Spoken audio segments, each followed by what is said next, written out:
Welcome back to the channel and welcome back to another quick pick prediction video. In this video, I'll be predicting the flyweight belt, well, it is for belt, but a flyweight bout between Joshua Van versus Tatsuro Taira. And how do I feel about this one right here is I'll go low confidence Joshua Van to beat Tatsuro Taira. Yeah, this fight is for the undisputed flyweight championship. Joshua Van won it in not the best way, but a win's a win. He won the belt. I had him winning that, but he won it in it. Well, I didn't have him win. I'm getting off topic. But focus on this fight. Let's stop focusing on this fight. Van versus Taira. Van, low confidence. I feel like Van has been doing a good job, whether it be in by injury or just him winning. He has a pretty good track record against grapplers. His one loss was to Charles Johnson, was one loss in the UFC to Charles Johnson where he got caught and Johnson put him out via strikes. Other than that, he's been doing pretty well against grapplers. You know, he beat Pantoja. You could say in the fight didn't get to play out, but on paper he beat him. He beat Asakura, but he beat the other Japanese, Ray Saruya. He beat Ray Saruya, defended all his takedowns. I think mostly all his takedowns. Did a good job. He was never in any danger. Scrambled very well, and I see that from he might not be like perfect, like the shutdown defense. And sometimes it's better to have good scramble ability to get back than just great initial takedown. Some people have good initial takedown defense, like they can shut takedowns down. Like they have like 90% takedown defense, but when they get taken down, they be on the ground for like 2-3 minutes, whole rounds at times. It's hard to hold Van down. It's hard to take him down. And he got cardio. He pushes high pace. He rips to the body. So he has a good style to deal with grapplers. Like I would say Tatsuro Taira is better than a lot of these other grapplers who just have grappling. But he has heavy hands. He has striking that's continually improved. So he's a well-rounded guy. He is the more well-rounded guy, I would say, Taira. He's definitely the more well-rounded guy because Van has not really shown any great offensive takedowns, or he has taken people down, but he has not really shown consistently good takedowns. And at a high level, he has not really shown that at a high level against high-level competition as far as guys that's in the top 10, top 5, where we have seen Taira be able to strike with guys at high level. We have seen be able to grapple with guys at high level. So I will give Taira that. He's definitely the more well-rounded guy, has shown the full martial arts game, mixed martial arts game, at a high level in all disciplines. It has had success.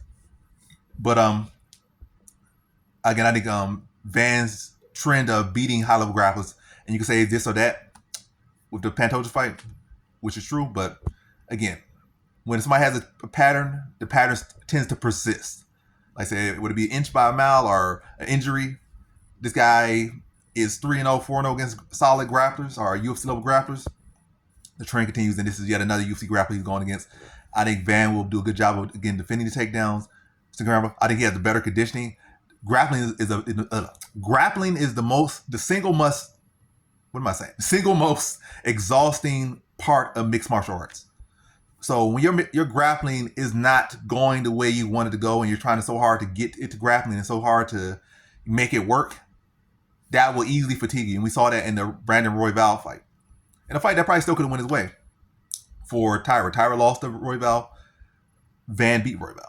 But we're not doing him in math. But either way, in that fight with Royval, we saw points where Taira was looking exhausted. Like he was doing a lot of grappling. He wasn't able to get, put the cherry on top and get the finish, but he was dominating the grappling department. But when he wasn't able to get the finish, we saw him fading, and Royval able to outwork him. And that's ultimately why he beat him. In Van, we saw him outwork Royval, and he beat Royval. But my main thing is here is I think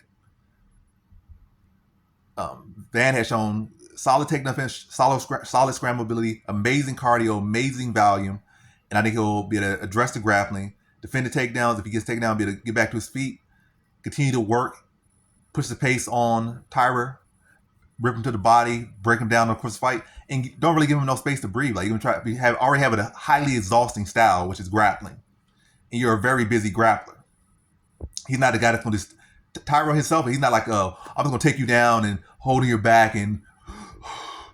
Taira be trying to go for finish. He be trying to ground and pound. He probably go for submissions. He's not a lazy grappler.